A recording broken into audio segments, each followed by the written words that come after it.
The crack of his fist against my daughter's jaw echoed through our dining room like a gunshot on Christmas morning. I watched Sarah's head snap to the side, her body crumpling against the wall as our family's laughter died in an instant.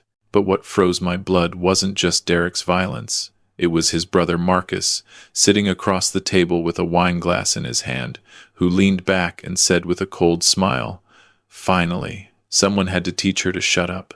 In that moment, as my daughter's hand trembled against her bleeding lip and my wife gasped in horror, I reached into my pocket and pulled out my phone. I had only one number to dial, a number I hadn't called in 15 years. Derek had no idea what he'd just set in motion. "My name is Robert Mitchell. I'm 67 years old, and I spent 30 years as an insurance investigator before I retired to what I thought would be peaceful golden years in Portland, Oregon. I thought I'd seen everything in my career. Staged accidents, fraudulent claims, elaborate schemes, but nothing, absolutely nothing, prepared me for watching my own son-in-law put his hands on my daughter during what should have been a joyful Christmas dinner. Let me back up. Sarah is my only child. She married Derek Thompson 3 years ago, and I'll admit, I never liked the man. There was something in his eyes that didn't match his smile, something calculating. My wife, Margaret, told me I was being overprotective, that every father thinks no man is good enough for his daughter. Maybe she was right, but a father's instinct is a powerful thing, and mine had been screaming warnings since the day they met. The Christmas dinner had been Margaret's idea. She wanted the whole family together. Sarah and Derek, Derek's brother Marcus and his wife Jennifer, my sister and her husband. We'd spent the morning opening presents, drinking eggnog, pretending everything was fine. But I'd noticed things. The way Sarah flinched when Derek raised his hand to adjust his collar, the long sleeves she wore despite the heat from the fireplace, the way she excused herself to the bathroom 3 times before we even sat down to eat. We were halfway through dinner when it happened.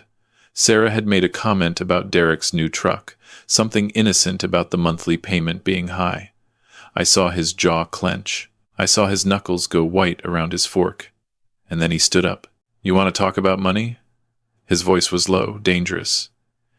"You, who haven't worked a real day since we got married?" Sarah looked down at her plate. "Derek, I didn't mean—" "Shut your mouth." He moved toward her chair. I started to rise, but Margaret grabbed my arm. "Robert, don't make a scene." That's when Derek grabbed Sarah by her hair and yanked her to her feet. She cried out, her hands flying to her head, and then he hit her. Not a slap, a closed fist punch to her face that sent her sprawling into the wall, knocking over a shelf of Margaret's cherished Christmas decorations. The room exploded in chaos. My sister screamed. Jennifer jumped up from her chair.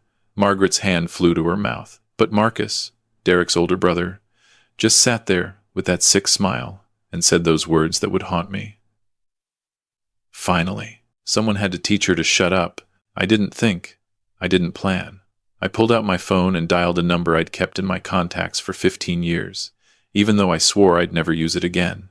Jack Morrison, former FBI agent. Now a private investigator who specialized in cases others wouldn't touch. We'd worked together on a massive fraud case back in 2008, and he'd told me if I ever needed anything at all, to call. The phone rang twice. Jack's gravelly voice answered. "Mitchell, that you? I need you at my house. Now. Bring whoever you trust." I gave him my address. "What's happening?" I looked at Derek, who was now standing over Sarah as she cowered against the wall, blood dripping from her lip onto her white sweater. I looked at Marcus, still sitting calmly, as if nothing unusual had happened. "Domestic violence. In progress. And Jack, I think there's more to this. On my way. Keep everyone there. Don't let anyone leave." I hung up. Derek was staring at me now, his face red with rage.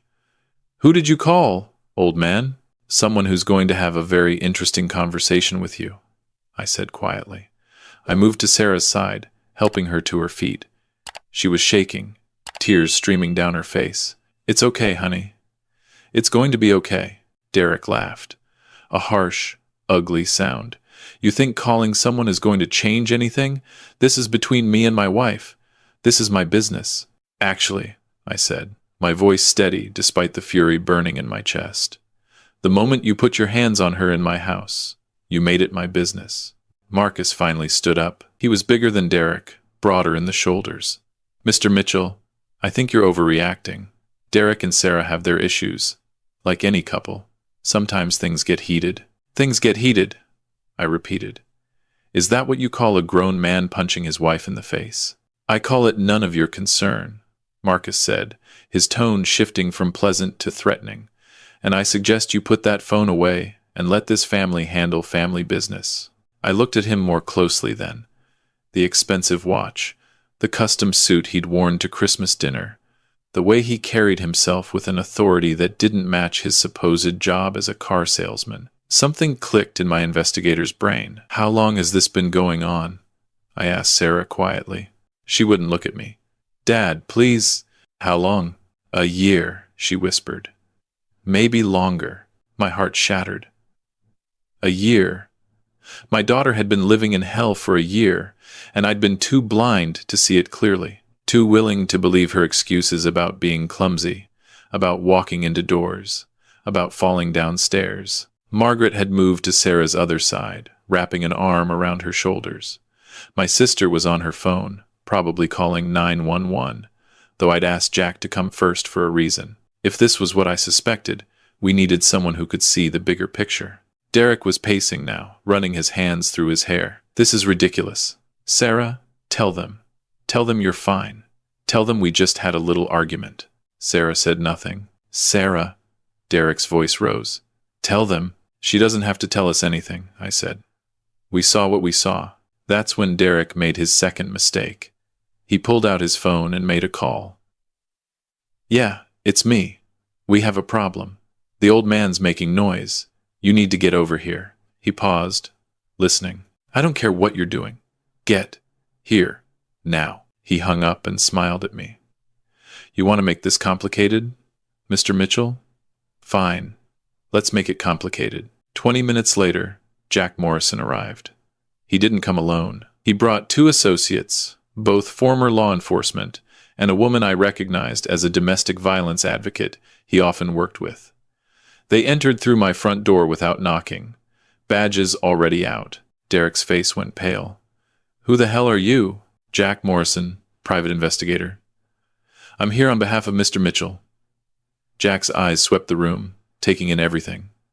The broken decorations, Sarah's swelling face, the defensive positions everyone had taken. Anyone want to tell me what happened here? This is a private residence, Marcus said. You have no authority. Actually, I was invited by the homeowner, which gives me every right to be here.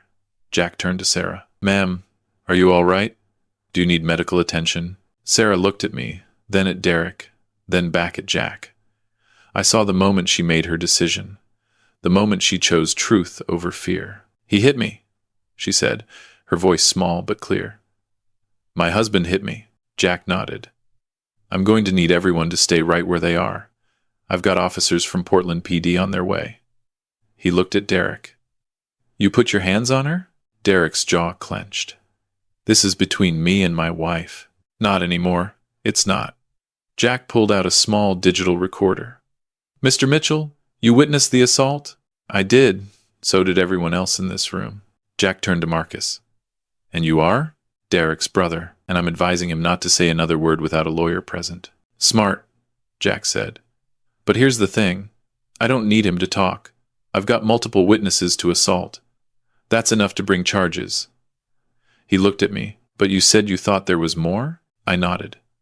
Call it 30 years of investigator's instinct. Something's not right here. The money, the behavior, the way these two are connected. I gestured at Derek and Marcus. I want to know what they're into. Jack's eyes sharpened. He'd learned to trust my instincts over the years we'd worked together. All right, let's start simple. Derek Thompson, what do you do for a living? I'm in sales, Derek said tightly. What kind of sales? Various things. And you, Marcus? Car sales. Uh-huh. Jack pulled out his phone and made a quiet call. I couldn't hear what he said, but I knew he was running background checks, looking into financials, pulling strings he'd cultivated over decades in law enforcement. The police arrived 10 minutes later. They separated us all, taking statements. A female officer sat with Sarah, documenting her injuries, photographing the bruising that was already blooming across her cheek and jaw. Another officer talked to Derek, who had finally shut up on Marcus's advice. Margaret clung to my arm. "Robert, what's happening?" "Justice," I said simply. "Finally." But I knew this was just the beginning. As I watched Jack work, making calls, coordinating with the officers, I remembered something Derek had said on the phone. "You need to get over here." Who had he called? Who was coming? The answer arrived 30 minutes later. A man in an expensive suit, carrying a briefcase, with the look of someone who'd done this too many times. "I'm Richard Chen, attorney for Derek Thompson. My client will not be making any further statements." Jack raised an eyebrow. "That was fast. Almost like you were on standby." Chen didn't respond, but I saw the flicker in his eyes. Yeah, this attorney had been waiting for a call. This wasn't his first time cleaning up Derek's messes. The police arrested Derek on assault charges. They read him his rights, cuffed him, and led him out of my house. As he passed Sarah, he hissed, "You're going to regret this." One of the officers immediately added intimidation of a witness to his charges. Marcus started to leave, but Jack blocked his path. "I'd stick around if I were you. I've got some questions." "Am I being detained?" "Not yet. But the night's young." After the police left with Derek, Jack sat down with me in my study. Margaret was upstairs with Sarah, helping her clean up and pack a bag. There was no way my daughter was going back to that house tonight, or ever, if I had anything to say about it. "Talk to me, Robert," Jack said. "What's your gut telling you?" I leaned back in my chair, thinking through everything I'd observed over the past 3 years. Derek doesn't work regular hours. He's got expensive tastes. New truck every year, designer clothes, but his supposed sales job shouldn't cover that lifestyle. Sarah mentioned once that he was helping people with insurance claims. Jack's expression darkened. "What kind of help?" She didn't know details. He shut her down whenever she asked questions. "But Jack, I know insurance fraud when I smell it. And if Derek's running something, Marcus is in it too. Did you see that watch? That's a $50,000 Patek Philippe, on a car salesman's salary." "Exactly." Jack pulled out his laptop. "Let me make some calls. I've got a buddy at the insurance fraud division. If these guys are dirty, there'll be whispers." While Jack worked, I went upstairs to check on Sarah. I found her sitting on her childhood bed, holding her old teddy bear, looking about 12 years old instead of 30. Margaret sat beside her, stroking her hair. "Dad," Sarah said when she saw me.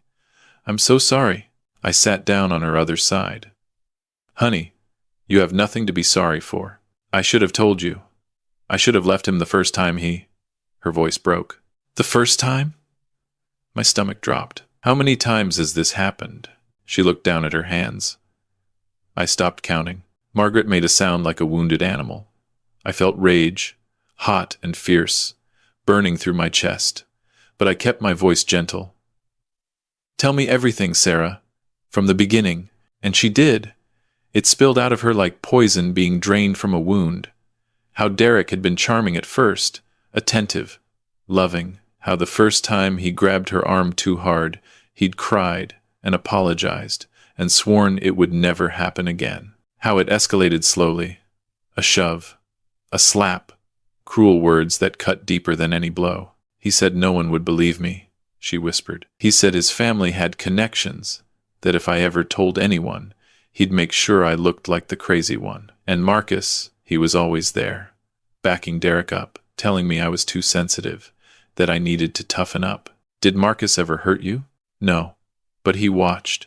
Sometimes when Derek would, when things got bad, Marcus would be there, not stopping it, just watching.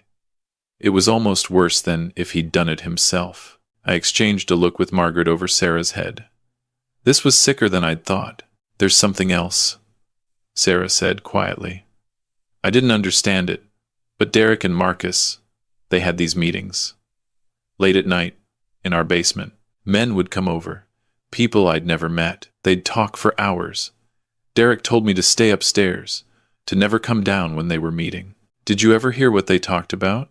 Once, I was on the stairs, and I heard them talking about someone's accident, about how the claim went through, about splitting the money. And then someone said something about the next one, about making sure the injuries looked real this time. My blood ran cold. Insurance fraud.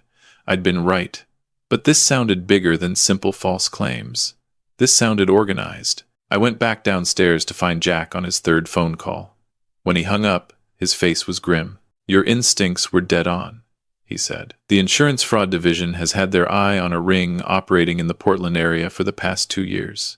Staged accidents, false injury claims, billing for medical treatments that never happened. They've suspected there was an organized group behind it, but they couldn't get anyone to talk. Everyone involved was too scared. Let me guess. Derek and Marcus Thompson are on their radar, right at the top of the list. They've been tracking a pattern of suspicious claims all linked back to the same medical providers, the same attorneys, the same investigators. And your son-in-law's name keeps popping up as the victim or the coordinator. How much money are we talking about? Conservative estimate? North of $2 million over the past 3 years. Could be more." I let out a low whistle. So when Derek hit Sarah tonight, he wasn't just an abusive husband. He was a criminal protecting his operation. And I'd bet money that the reason he's kept Sarah isolated and scared is because he knew if she ever talked, if she ever felt safe enough to share what she'd seen and heard, it could bring the whole thing down. We looked at each other, and I saw the same thought in Jack's eyes that was in mine. We had a chance here. A chance to not just get Derek on assault charges, but to dismantle whatever operation he and Marcus were running. "I need to make a call," Jack said. "We're going to need the FBI on this." Over the next 3 hours, my house became an unofficial command center. FBI agents arrived, followed by insurance fraud investigators, followed by the district attorney's office. They interviewed Sarah, gently at first, then with growing excitement as she recounted every detail she could remember about those basement meetings, about the men who came and went, about the papers she'd seen with claim numbers and dollar amounts. They interviewed me about my observations of Derek's lifestyle. They interviewed Margaret about the times Sarah had shown up with injuries. They even interviewed my sister, who remembered Derek making a joke once about knowing how to work the system. By midnight, they had enough for a warrant, not just for Derek's arrest on assault charges, but for a full investigation into insurance fraud, conspiracy, and racketeering. They raided Derek and Sarah's house, seizing computers, files, burner phones, everything. They brought Marcus in for questioning. Without Derek there to intimidate him, Marcus's wife Jennifer started talking. She'd been scared too, she said. Scared of what Marcus and Derek were involved in. Scared of what would happen if she said anything. She'd seen the way Derek treated Sarah and knew that if she spoke up, Marcus might do the same to her. The next day, the investigation exploded. They found evidence of at least 50 fraudulent insurance claims totaling over $3 million. They found a network of corrupt doctors who signed off on fake injuries. They found attorneys who filed the claims knowing they were false. They found investigators who wrote bogus reports. And at the center of it all were Derek and Marcus Thompson, running the whole operation. But here's what nobody expected to find. What made this case go from big to massive? Derek and Marcus weren't just defrauding insurance companies. They were also staging actual accidents, recruiting desperate people to deliberately get hurt in car crashes, slip and falls, workplace incidents, paying them a fraction of the claim money while keeping the rest. And in at least 2 cases, those staged accidents had gone wrong. People had been hurt worse than planned. One man was permanently paralyzed. A woman had died. When they told me that, I had to sit down. My daughter had been married to a man who was essentially running a criminal enterprise that had gotten someone killed. The thought made me physically ill. Sarah took it even harder. I lived with him, she kept saying. I slept next to him. I didn't know he was capable of that. You couldn't have known, Margaret told her. He made sure you couldn't. The district attorney came to my house personally to talk to Sarah. Miss Thompson, he said, your testimony is going to be crucial in this case. We need you to be willing to testify about everything you saw and heard, about the meetings, about Derek's behavior, about the control and intimidation he used to keep you silent. Can you do that? Sarah looked at me. I took her hand. It's your choice, honey. No one can make you do this. She was quiet for a long moment. Then she nodded. Yes, I'll testify. Because if I don't, he'll do this to someone else. He'll hurt someone else, and I can't live with that. The trial took 8 months to prepare. In that time, Sarah moved back in with me and Margaret. She started therapy. She joined a support group for domestic violence survivors. Slowly, painfully, she began to heal. Derek and Marcus were held without bail, deemed flight risks given the severity of the charges. Their attorney, Richard Chen, was also arrested after investigators discovered he'd been laundering money through fake legal settlements. The whole organization was being systematically dismantled, with dozens of arrests across Oregon and Washington. I watched Sarah grow stronger with each passing day. The scared, broken woman who'd come home that Christmas had been replaced by someone fierce, someone determined. When she walked into that courthouse on the first day of the trial, she held her head high. The prosecution laid out their case methodically. Financial records, wiretapped phone calls, testimony from the recruited accident victims, medical evidence from the people who'd been hurt, and then Sarah took the stand. She testified for 6 hours over 2 days. She told them everything. About the abuse, about the fear, about the basement meetings and the whispered conversations, about Derek's threats and Marcus's cold observation, about the night at Christmas dinner when her father had made one phone call that changed everything. Derek's defense attorney tried to rattle her, suggesting she was making things up, that she was a scorned wife seeking revenge. But Sarah didn't break. She looked that attorney right in the eye and said, "I have the medical records from every time he hit me. I have the photographs my therapist helped me take of bruises I'd hidden for years. I have the testimony of my family who witnessed the violence. The only thing I'm seeking is justice for everyone my husband hurt, including myself." The jury deliberated for less than 3 hours. Guilty on all counts. Derek Thompson was sentenced to 25 years in federal prison for insurance fraud, conspiracy, and racketeering, plus an additional 10 years on state charges for assault and domestic violence. Marcus got 20 years. The other members of their organization received sentences ranging from 5 to 15 years. The civil suits came next. The insurance companies sued to recover their losses. The victims sued for damages. Derek and Marcus lost everything. Their houses, their cars, their assets, all of it was seized and sold to pay restitution. A year after that Christmas dinner, Sarah and I sat on my back porch watching the sunset. She'd started a new job as a victim advocate, helping other domestic violence survivors navigate the legal system. She'd found purpose in her pain. "Dad," she said quietly, "I never thanked you properly for making that call, for believing me, for not giving up." I put my arm around her shoulders. "Honey, I failed you for a year by not seeing what was happening. That phone call was the least I could do." "You didn't fail me," she said firmly. "You saved me. When it mattered most, you didn't hesitate. You acted." We sat in comfortable silence for a while. Then Sarah said, "I got a letter yesterday from one of the women Derek and Marcus recruited for their scam. She thanked me for testifying. She said because of that, she got the courage to report the people who'd manipulated her. She's getting her life back." "That's wonderful," I said. "It is. And it made me realize something. That Christmas dinner, when everything fell apart, that was the beginning of a lot of people getting their lives back. Not just me. All the victims, all the people who were too scared to speak up. One phone call started all of that. I thought about Jack Morrison, who'd responded without question to my call for help. About the FBI agents who'd worked the case tirelessly. About the prosecutor who'd fought for justice. About Margaret and my sister and everyone who'd stood by Sarah when she needed it most. "It wasn't just one phone call," I said. "It was everyone who answered it. Everyone who believed you. Everyone who refused to let Derek and Marcus get away with what they'd done." Sarah nodded. "Still, you made the call. That took courage." I squeezed her shoulder. "You want to know the truth? I wasn't thinking about courage. I was thinking about my little girl, the one who used to sit on my shoulders at the park, who trusted me to keep her safe, and I'd let her down by not seeing what was happening. But I wasn't going to let her down again. Not that night.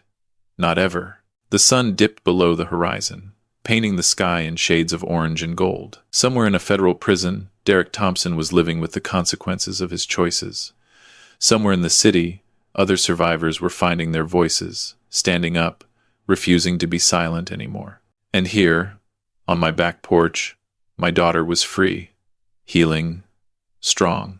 That one phone call hadn't fixed everything. It hadn't erased the pain or the trauma.